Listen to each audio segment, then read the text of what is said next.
Assalamualaikum warahmatullahi wabarakatuh. Selamat siang, salam sejahtera untuk kita semua. Apa kabar semuanya? Saya harap semua di sini dalam keadaan sehat walafiat. Amin.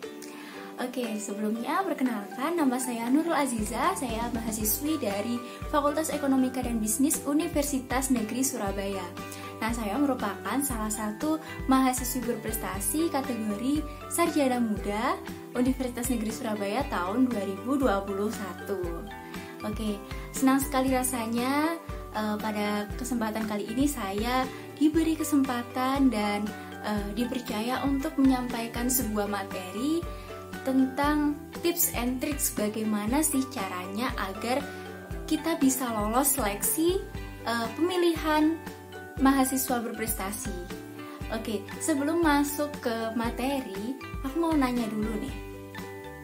Sebenarnya mahasiswa berprestasi itu yang bagaimana sih?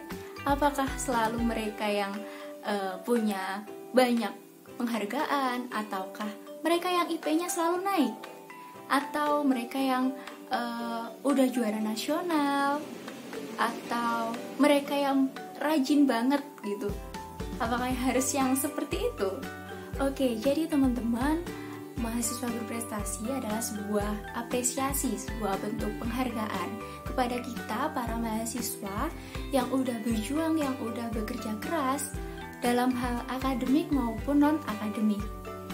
Oke, jadi teman-teman, mahasiswa berprestasi adalah salah satu bentuk penghargaan, salah satu bentuk apresiasi kepada kita mahasiswa yang udah berjuang, yang udah bekerja keras dalam hal akademik maupun non-akademik. Nah, di sini kalian pada suka nggak sih ikut organisasi? Atau pernah ikut sukarelawan? Atau sering ikut kepanitiaan? Di sini yang terpenting adalah gimana cara kita untuk membagi waktu.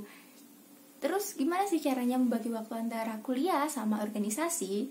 Oke, jadi untuk membagi waktunya yang terpenting adalah lakukan semampu kita, sebisa kita, lakukan yang terbaik. Percayalah bahwa apa yang kita lakukan pasti memberikan manfaat. Tidak hanya untuk diri kita sendiri, tetapi juga ke orang lain. Kita bisa melakukan dengan cara enjoy. Ketika kita senang dengan aktivitas yang kita lakukan, mau tidak mau kita pasti bisa melakukannya, bisa menyeimbangkan antara perkuliahan dan dengan organisasi. Oke, masuk ke tips yang kedua selain organisasi ataupun perkuliahan nih. Tidak hanya sekedar bagus di nilai IP, tidak hanya aktif dalam kegiatan organisasi, tapi juga nilai skor bahasa Inggris loh. Tapi aku nggak bisa bahasa Inggris, gimana dong? Kalian bisa ikutin kursus, kalian bisa belajar dari internet. Bahkan sekarang juga banyak kursus-kursus gratis bahasa Inggris. Kalian bisa milih nih, mana yang paling cocok dengan kita.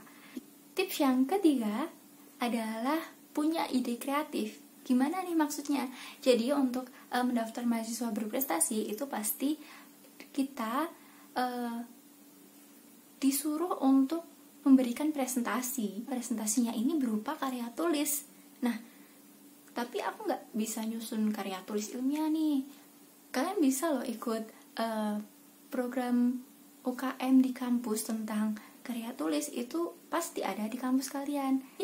Nah, nantinya karya tulis itu akan dipresentasikan baik dalam bentuk presentasi PowerPoint, dalam bentuk poster, ataupun dalam bentuk video, baik dalam bahasa Indonesia maupun bahasa Inggris juga. Nah, dari prodi itu nanti kita diseleksi gimana, kalau nanti kamu terpilih, kamu mau apa, pembahasanmu gimana. Itu pasti dapat masukan-masukan di mana nanti kita bisa memperbaiki di seleksi yang berikutnya.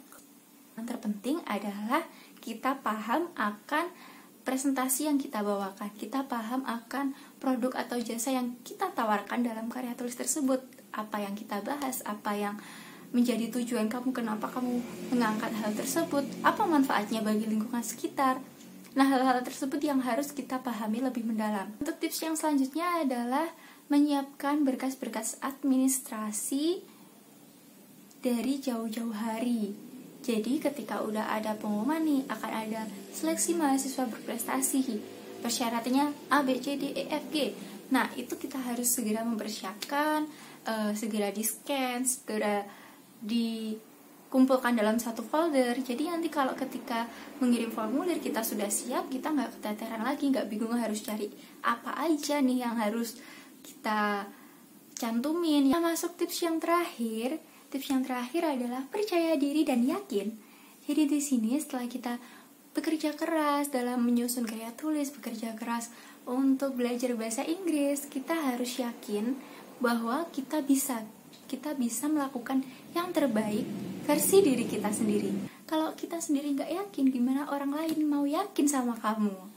Nah, jadi teman-teman, mahasiswa berprestasi itu bukan hanya mahasiswa yang lolos juara nasional atau IP-nya nggak pernah naik turun.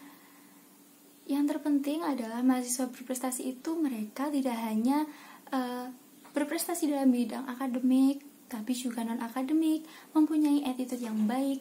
Teman-teman, mahasiswa berprestasi itu sebenarnya adalah sebuah gelar atau bentuk apresiasi.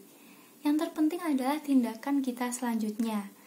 Apakah setelah kita mendapatkan gelar tersebut kita akan berhenti di situ, ataukah kita akan tetap memberikan yang terbaik kepada orang lain?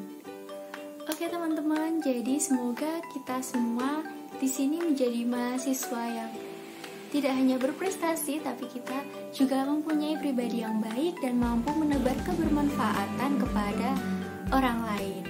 Cukup sekian yang dapat saya sampaikan. Tetap sehat, tetap semangat, biar bisa makan-makan yang enak. Saya Nurul Aziza pamit undur diri. Wassalamualaikum warahmatullahi wabarakatuh.